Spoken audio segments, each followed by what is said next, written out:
who's your target market? How are you marketing this? What does a retailer need? The other thing to think about is a lot of retailers, they have their own goals. Like they may have gone through, just as the sake of example, a growth phase for women's focused pleasure. Maybe many of them are now focused on men. That's a recent conversation I had, right? Just because your product might not land on a certain shelf at a certain time doesn't mean it won't one day. It just might mean that like the retailer hasn't been able to introduce it yet.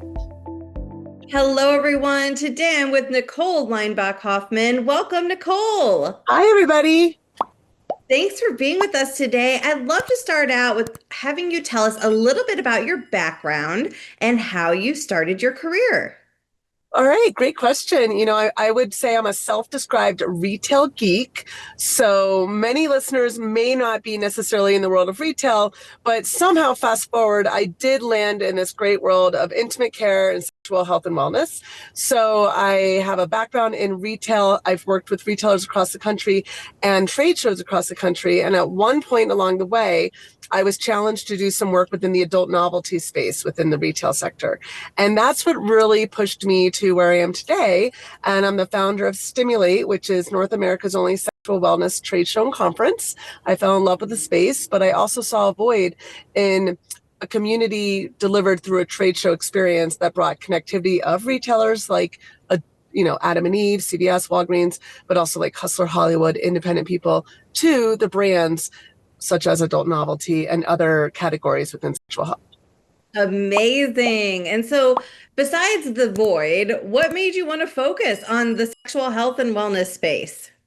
I mean, I think as a mom, first and foremost, I felt like, I define sexual wellness as purpose to pleasure. And I felt like, wow, like I grew up in a place where it wasn't so easily accessible or even spoken about. And as a mother, I was like, accessibility was the first thing I saw. And for that matter, didn't see at the same time. Like I saw the void in accessibility and I also saw the opportunity in accessibility. And that's where that retail geek comes in. I'm like, if we can make products accessible, then people would become more comfortable in this category. So that's in their own self too. So I really do bring it back to that sort of full circle of that retail geek in me, but it very much was driven by the fact that as a mother, I didn't want my 4 kids growing up in a world that didn't feel like they could have, access to whether it be condoms, birth control, pleasure products, anything in between, right? So that's what drove me forward. Oh, 100%. As a mom myself, I could not agree more. That's such Yes.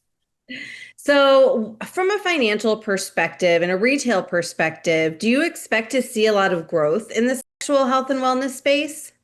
Yes. I mean, I definitely look at the data and I know that there are mainstream retailers like CVS that they define it as intimate care are one of their fastest growing categories. But then we also know there's specialty retailers such as your Hustler Hollywood or Lion's Den that have, steady growth, right? And then we're seeing even like home party people bringing this into people's family rooms, living rooms, and suburban, urban, it doesn't matter where, neighborhoods, talking about this and selling products. So we're seeing continued growth, but I do think that the growth is happening with change. I don't think it's coming like so easily. I think it's coming with a little bit of like old-fashioned ways that need to be redefined.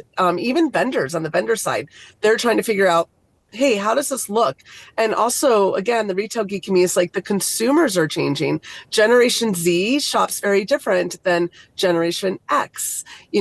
Putting a vibrator on the aisle of what they're checking out at their local grocery store might be very, very different in Gen Z than it could be, let's say, for a baby boomer. So we have to look at all those perspectives, and that's where the change is happening. Oh, absolutely. So this next question is like a two-part question. So you've successfully positioned sexual wellness products in mainstream retail. So what key factors help buyers from major stores, like you had mentioned, like CVS or like Walgreens or something like that, say yes to these products? So that's number one. What's making them say yes? And then number two, what is still holding them back? I definitely think it's a layered approach. I always say the path to purchase is not straight. So when you and I were both consumers, everybody is a consumer, right? Our path to purchase is not straight. We might say, we're going to the store today and I'm going to buy I might be very dead set on a certain vibrator, right? But when I get to that store, maybe the packaging or the promotional marketing or the sale price or even the sales associate might introduce me to something I didn't intend to buy, and boom, I've made a different decision. And that's how mainstream accessibility is too. So whether you're in that boutique place or specialty retailer or mainstream, things will ultimately influence how that retailer or the consumer spends with the retailer. The other thing are those people like sex educators and sexologists who are communicating online and giving recommendations and putting validation behind the products that they've trusted, tried, and have more of a firsthand review to share on. I think that's a huge, huge influence for that community of consumers that are looking into these leaders. Absolutely. So I Yeah. think, retail stores are seeing this and they're like, okay, we want in. But are some of them saying like, not for us yet? Oh, absolutely. I mean, we see a lot of stores online that sell products but don't physically sell them in their brick and mortar stores. So I'm talking more about our mainstream stores. But then we also see a lot of mainstream stores that carry stuff but don't carry everything. And that's where actually our independent stores and our educators and sexologists, who many of them, by the way, have the opportunity to either sell through like affiliate links or different places. That's a business growth for them too, that they're able to sell. So that's a really interesting path for people to consider from both the consumer side and like the business side of this equation. Did you know a lot of people watch our YouTube videos and never subscribe to our channel? Before you finish this video, take a moment to click subscribe. Yeah, definitely. Yeah. So somebody in our audience is like, okay, I've got this great product. I want to pitch it to a large retailer. How can they balance that need for clinical credibility and consumer friendly like branding in the sexual health space?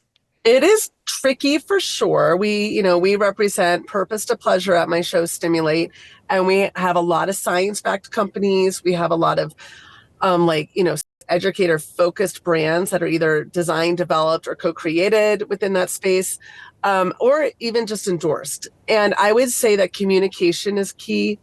Ultimately, when you're working with a retailer, you do have to consider like the consumer is the end user here. And we have to consider not just our shelf space, because that's how a retailer defines value in their store, but also the consumer experience. So take your, educator or clinical or doctor hat off and put yourself in the consumer shoes.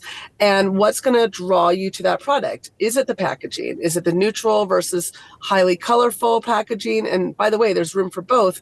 But I'm saying like, who's your target market? How are you marketing this? What does a retailer need? The other thing to think about is a lot of retailers, they have their own goals. Like may have gone through, just as the sake of example, a growth phase for women's focused pleasure. Maybe many of them are now focused on men. That's a recent conversation I had, right? So just because your product might not land on a certain shelf at a certain time doesn't mean it won't one day. It just might mean that like the retailer hasn't been able to introduce it yet. Yeah. Oh, absolutely. That was Yeah. great. Yeah. So, from your experience, what are some of the top performing product categories in retail sexual health?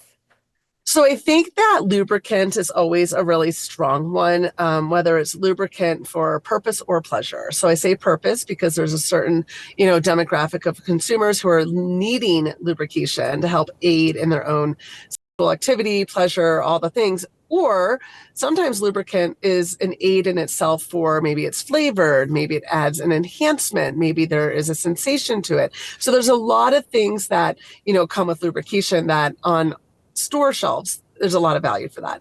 And there's a lot of variety in lubrication, so that's cool too.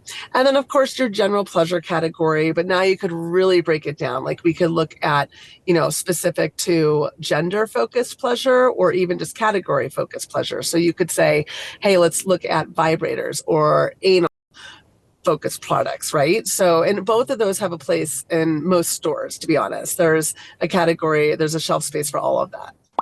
Amazing. So, like, let's say someone from Target stumbles across this video. What trends are emerging that retailers should know about and pay attention to?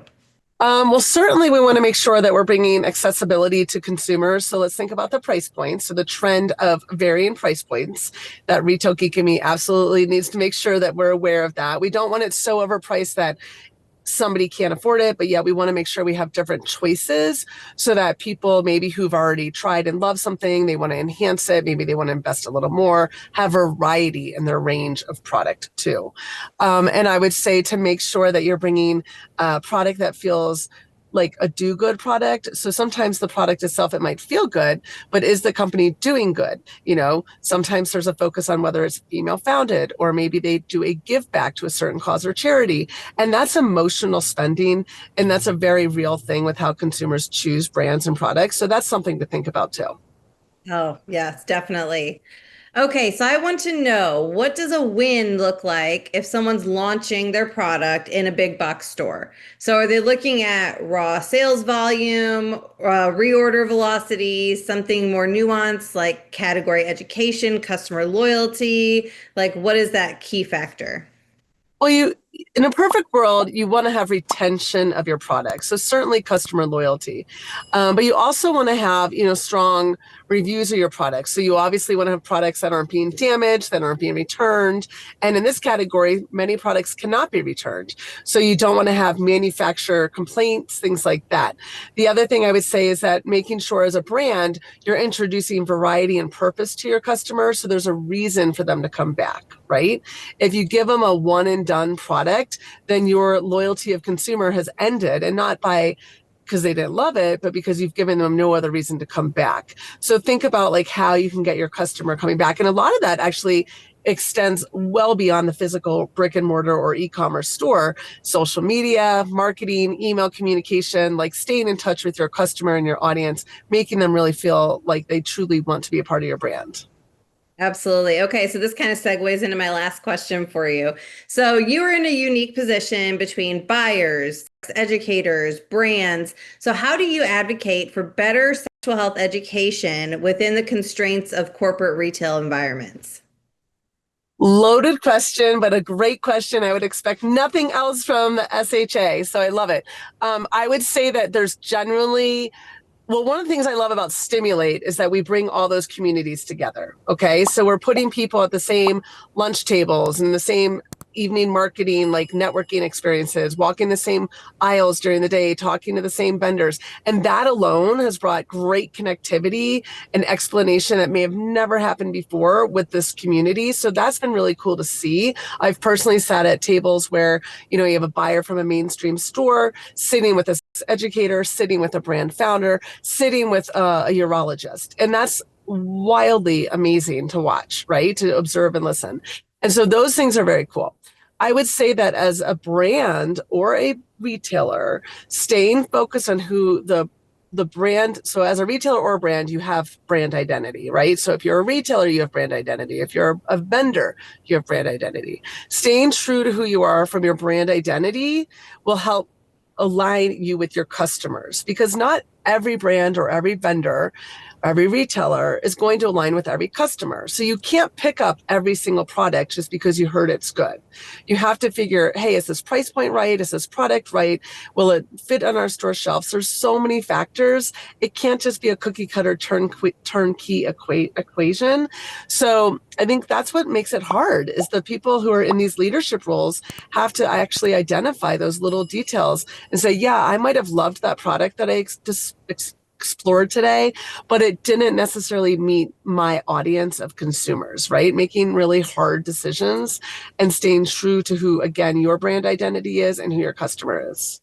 Oh, I love that answer. Thank you, Nicole. So, if you loved this interview with Nicole and you want to learn more from sexual health experts in this field, check out our upcoming events. You can find our upcoming events at sexualhealthalliance.com. Thanks for being with us today, Nicole. Happy 10 years. Thank you. Thank you. Thanks for watching our video with Nicole. It was so interesting. Please do us a favor and share this video with someone who might benefit from this information. Your support helps us reach more people with important sexual health information. If you're passionate about this space, we know you'll enjoy these videos, so check them out. Please take a moment to like this video and subscribe to our channel. And remember, you are exceptional.